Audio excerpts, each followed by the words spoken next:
What's going on, y'all? 5 Sports. I'm back at it with another video talking some NBA. And I'm here in my car right now, as you guys can see, because there has been some breaking news, and I felt like I needed to give you guys the latest and greatest breaking news and my analysis on the news as the news breaks. And so, this is the best I can do. And so, with the trade deadline inching closer, I might need to make more of these sort of emergency videos, if you will.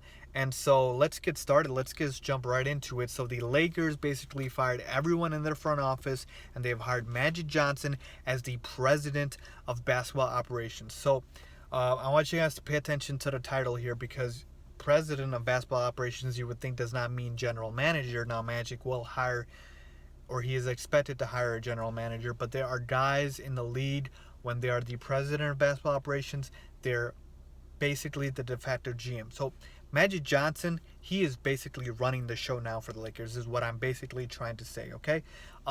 He is going to be leading the head of basketball operations. He'll be taking account of all player personnel, trades, and whatnot. And so my first thought here is, did the Lakers need to make this move? I believe they didn't get to get rid of Jim Buss. He was the EVP for the Lakers. I feel like Jim Buss did not bring much to the table, and let's be honest here, the only reason he had the position was because his dad owned the team, and now he is part ownership as well. And so Jim Buss, really, he got criticized a lot in the media, and for good reason too. His moves haven't been that great. But Mitch Kupchak, I felt like he also got canned, by the way, and I felt like he could have still helped the Lakers. Now, Mitch Kupchak played a role in the Lakers winning those titles with Kobe in the last a few years back or so, when they won with Kobe and Gasol. And Mitch Kupchak really constructed that roster. So I think he's still a great basketball mind. But from everything I've read, they said that Mitch Kupchak was getting too complacent as the GM of the Lakers, and so that's why they decided to move off of him. But I feel like Magic Johnson could still use Mitch Kupchak as an assistant, so I was not happy to see the Lakers let him go. But with that being said, so the Lakers, they really need to clean house in the front office? No.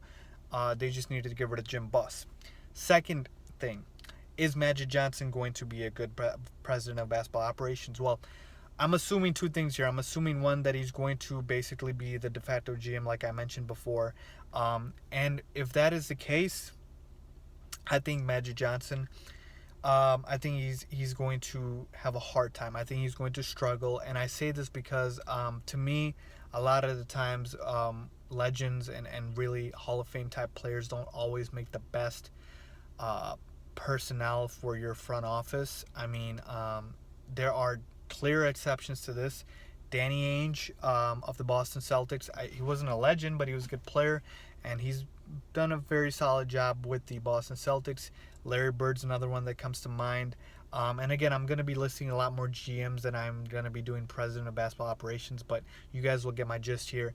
A lot of the guys in position on the most successful franchises, who are running the show, who are really running the basketball operations, they are not legends. They are just, normal individuals. You take a look at a guy like an R.C. Buford. You take of the San Antonio Spurs. You take someone like Masai Ujiri of the Toronto Raptors, who's done a phenomenal job the last couple seasons. You take a guy like Daryl Morey, who's done a phenomenal job the last couple seasons, including this one. And all these guys, they're not Hall of Fame type legends. And the reason I say this is because basketball operations, president, GM, these are not glamour positions. You really have to grind it out. There's scouting involved. There's a little intricacies of trade, salary cap, negotiations. There's a lot of stuff, and legends have been glamorized their whole life. They're not used to this. They are used to having everything sort of handed to them, and it's really a grinded out type position. And that's why I say that Magic Johnson, while I think he could be successful, I would bet the latter, that he's going to struggle. And so for the Lakers, the best thing they can do is surround him with the best people possible, and the best thing he can do is surround him with the best people possible. So that's really what I think. I mean, really, he just doesn't have to mess up what the Lakers have going for themselves. I think they have a good core in D'Angelo Russell, Jordan Clarkson, Julius Randle, Brandon Ingram, and guys like that. So I think Magic Johnson needs to just, the best he can do is expedite the rebuilding process and sort of make it quicker than it is, and make it shorter than it is going to be. So That's just what I think. I think the Lakers should not have cleaned house completely and just given everything to Magic Johnson, because let's be honest for a second here. Can we please be honest? What has Magic Johnson done to deserve this position? Outside of what? Being Magic Johnson. And that's really the reality of the situation. That's why he got the position. I'm not saying he's going to be a bad president. I'm not going to say he's going to be a horrible president, but I do think he will struggle in the role unless he surrounds himself with the right people. But those are just my thoughts. Let me know what you guys think. Laker fans, I want to hear from you guys. Leave a comment down below, and as always, don't forget to subscribe. Thanks for watching.